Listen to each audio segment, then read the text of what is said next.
I was talking to a guy 2 days ago, and I actually met him at the gym.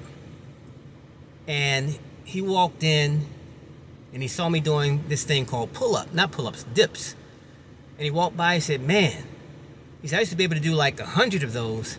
Now I can't do one. And if you don't know what dips are a full upper body exercise that requires a lot of strength. It builds a lot of strength also.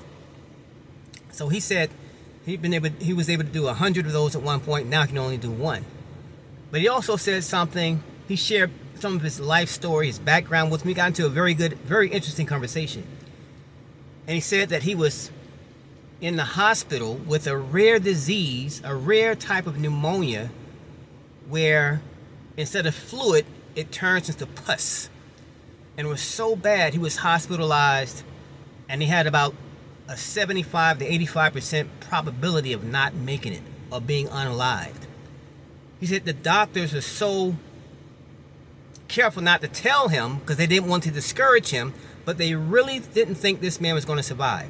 They had to perform a particular type of surgical procedure where they had to go through the ribs, go through layers of skin to get down to the left side of his body, to his left lung, to pump this stuff out, pull this stuff out. It's unlike regular pneumonia. This is like a rare disease, and not that many people in the world get this type of pneumonia. And he said, yes, the doctor said he had a slim possibility of living. But he said at that point, his attitude he didn't really care too much about what happened to him, because he said he had cancer years ago. And when he went through that, it scared the living daylights out of him. He was praying every day. He wanted to live. But after going through that ordeal, he beat that.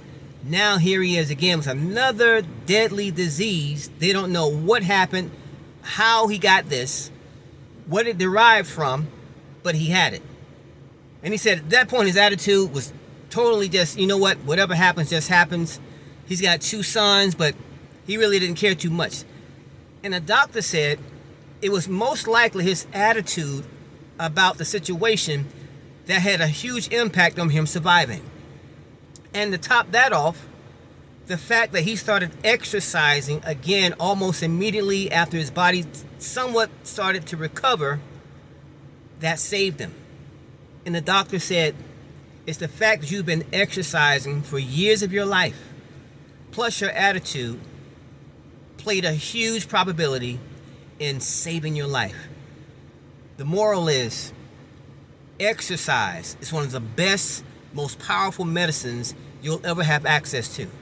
The problem is, not many people love or like to do it.